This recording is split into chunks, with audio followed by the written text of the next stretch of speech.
live everywhere. We're live? Yeah, We are live? we are live. Wow, James. Doing big things over here, back from Connecticut, from the highway. Yeah. So, guys, we're live. Is everyone rolling in, James? Yeah, we got people rolling in. All right. Welcome to another episode of the Mirabella Mindset. Yesterday, we had plenty of guests today. Just me again. But the title of the podcast, James, what do we call it again? Why your team isn't showing up for you? Very good question. Why is your team not showing up for you? Typically, it has to do with you. And are you showing up for you? See, a lot of owners, when I speak to them, they're bitching about their team. Everyone does. Like everyone has a complaint about their team or who's not showing up. Two things I gotta say about that. Who is showing up on your team? And are you neglecting them? Are you making sure you're actually thanking them for showing up the way you're expecting them to and the way they should show up for themselves? But more importantly, how are you showing up for yourself and how are you showing up for your team? So one of the things I like to do is when this situation happens in my salon, I like to go to them and ask them how I could show up for them better. And I like to find out what their goals are. So, like, hey, Jennifer, what's happening? And then revisit the conversation about your goals. How's everything going? Did anything change from your last one-on-one meeting? And you can review your numbers of the past with them, but more importantly, you want to find out what's important to them. So, how's it going with the new apartment? Are you still looking? Did you buy the house yet? Did you get the new car? Like, what are things that you learn about them through your conversations and being a leader? And then you tie their success and how they show up to those goals and how they can achieve those goals if they show up in the salon.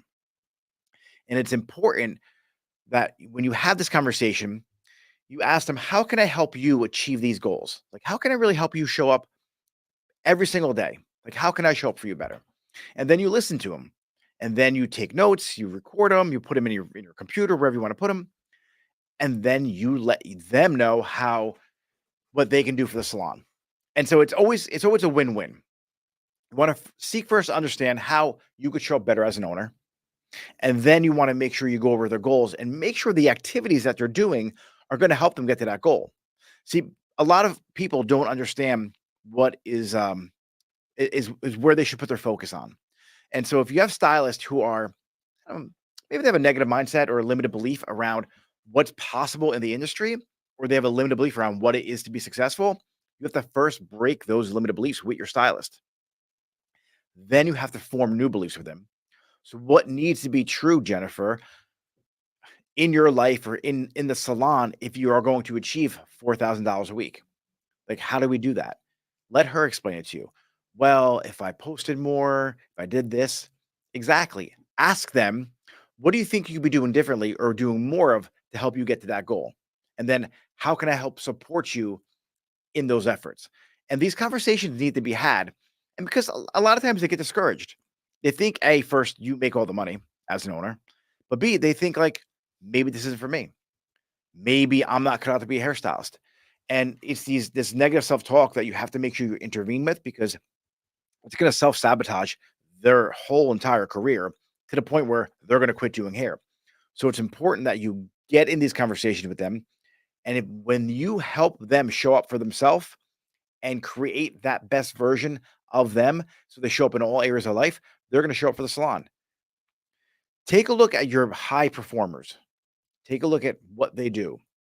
Take a look at the conversations that they have with themselves and see if there's any patterns that are being repeated that they make that you can help influence the other stylists to make those patterns too. And you want to reverse engineer how that person got from $0 to $5,000 a week, and then use those patterns for your new stylist or your stylists who are struggling.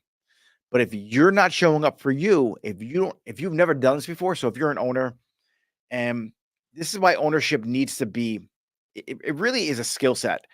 Like leadership's a skill set, marketing a skill set, sales is a skill set, the art of influence is a skill set. And this is why ownership needs to be treated like it's a completely different profession. You're not a hairstylist anymore. You do hair, but you own a salon. So you might be really good at doing hair and really bad at owning a salon.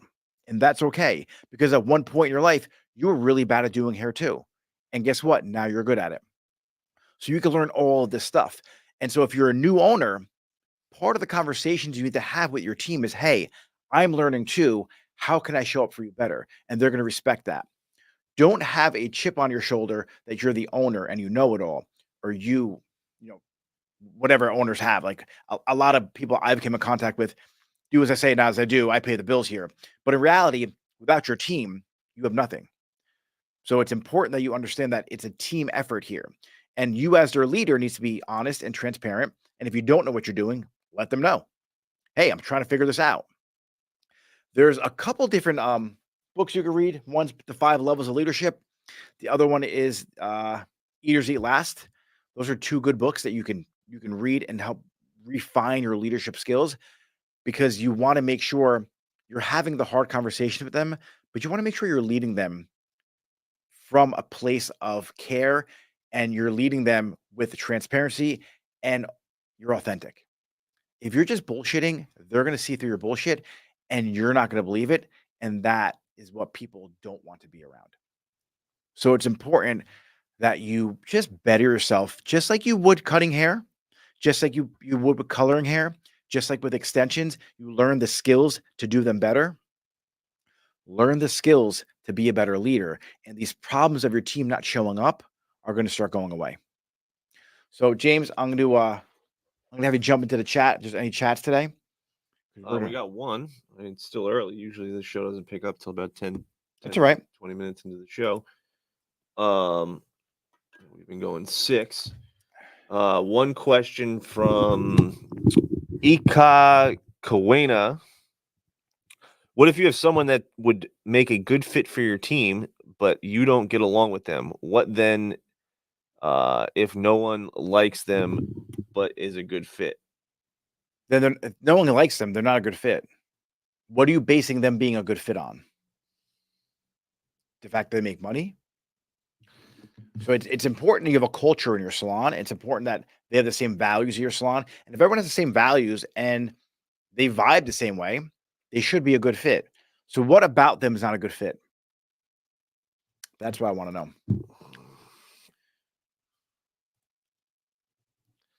No response. Yeah, I see owners, a good fit for a lot of owners is someone who's busy and they fill the salon with people. And that's going to ruin the growth of your salon because people aren't going to want to work there. I've worked in salons before where there was one stylist who was a rock star, yet nobody wanted to work with her. So people just avoided her. And then other stylists who would want to work at the salon, the other stylists who worked there would tell them not to work there because that lady was annoying to work with. So your star stylist might be the reason why you can't hire people. And so you guys have to honestly face that as a reality.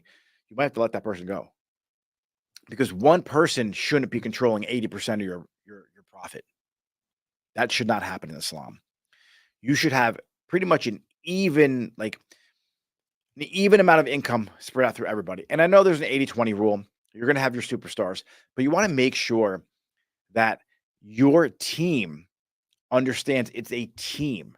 There's no rock star, there's no superstar stylist, there's no one person that will make or break the salon. And if you're hiring someone based on the fact they bring in revenue as a good fit, it's not going to work. So it's important that you don't make that mistake, because if nobody likes them or no one gets along with them, it's not a fun work environment. You should be excited to go to work. Like, you should want to go to work and be excited to see your team and excited to have the conversation with them, excited to bring them coffee and hang out with them after work. Like, this is like the vibe that all the salons I worked in that were really successful, that's what they had. And that is what you should hire for. Like, make sure they're a really good fit, because if no one gets along with them, they're not a good fit. James. Nothing? Beautiful. All right, guys. Hold on. For example, she's responded, for example, good quality work, but bad attitude. She's not a good fit. I would much rather have somebody that I need to teach how to do hair with a good attitude than somebody who is great at hair with a bad attitude. 100%. Because she's always going to have a bad attitude. You always got to deal with that. So I like to hire for hunger and hire for character. Skill, I don't care about. It's cutting hair. It's not that difficult. It's coloring hair. It's not that difficult. I can teach them that, but I can't teach them how to be a good person. Right? That's just too much work for me. So if I'm going to hire somebody, they have to be a good person. And if they're not, then I won't hire them. Like if they're a great person, I can work with that. I can find a skill set, something you do amazing, and we could really build a career around that. But if you're not nice, you're not a good person, then I don't want you in my salon. So it's not about the money. You'll make money.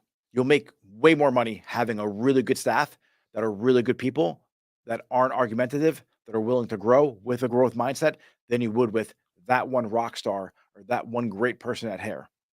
So if you can speak to her and you want to put the time in to helping like mold her and teaching her how to act, by all means, go ahead and do that.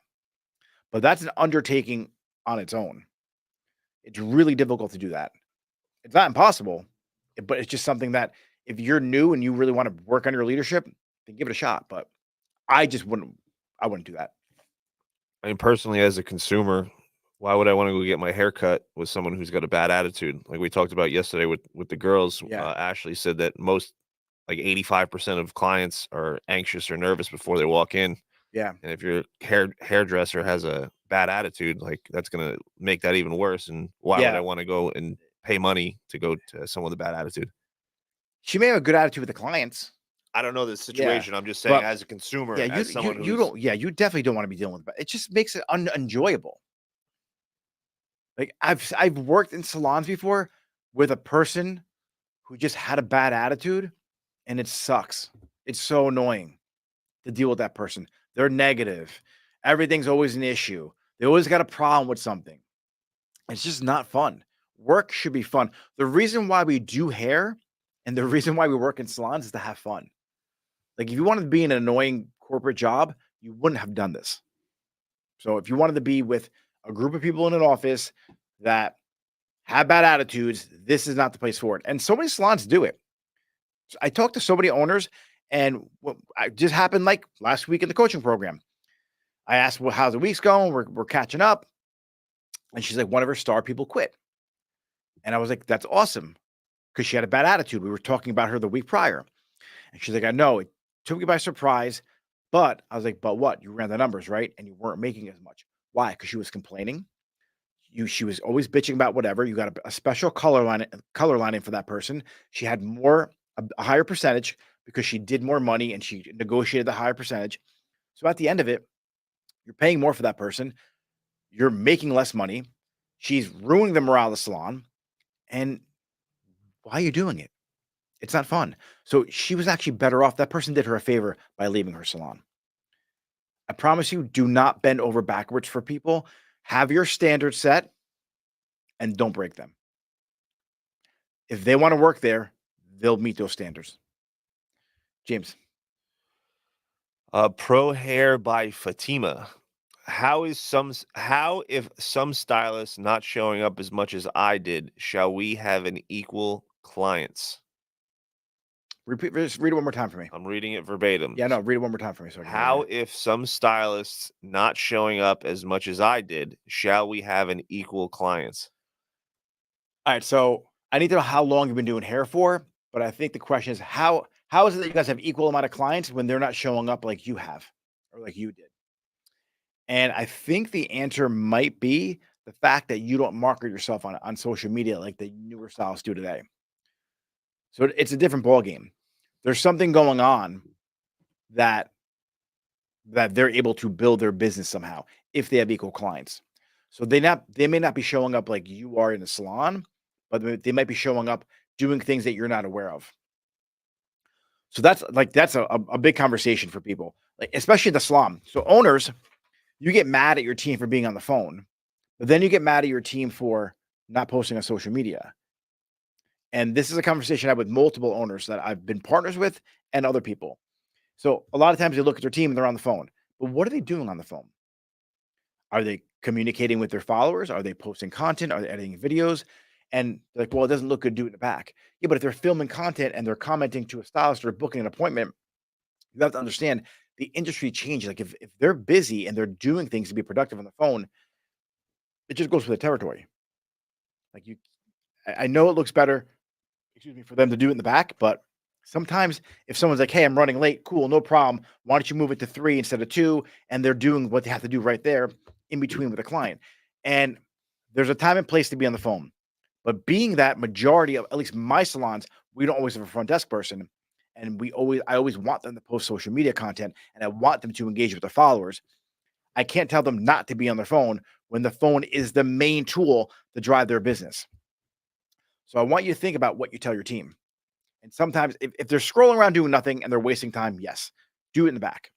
But if they're using their phone as a tool, then they have to have the phone out in the salon, especially if they're filming content or if they're speaking to clients, they're changing appointments around. It's a give and take. So you have to be aware of how they're showing up. And they may look like they're just playing on the phone, but in reality, they're booking people through their phone. James. There's no questions cool. in the chat right now. All right, guys. Yeah, I want to rock and roll, James. I got some stuff I want to work on. So I got we got a guest. I'm a guest tomorrow. We got a woo-woo stylist, I believe, and then Friday. So I'm going to prep my notes, get ready for those. Guys, James has a call-in link. So moving forward, we're going to let you guys call in, and you can jump on with the questions live. I need to get headphones for that, James? Yeah, you're going to need headphones for that. All right, cool. All right, so moving forward, we're going to take this show on the road as well. We did a live yesterday from Rusk's Laboratory, which was awesome. If you didn't catch that, go to the YouTube, watch that. It was a really, really good show. We had Kira, Tiff, Ashley. Kira and Tiff are from California, Christian Michael Extensions. Ashley was from Rusk. It was just a great conversation between a bunch of seasoned vets in the industry, and we went over a lot. So if you missed that live yesterday, go to the YouTube channel and watch that. And then tomorrow, I will be a guest on someone else's podcast. So we're going to shoot the live. So you'll see me, but you won't see them. You have to tune in later for that podcast. And Friday, we have an amazing guest on. So tune in Friday. Like, mark your calendar. You don't want to miss that show. Guys, I'll see you later. Thanks for watching, and see you tomorrow. Good? Yep.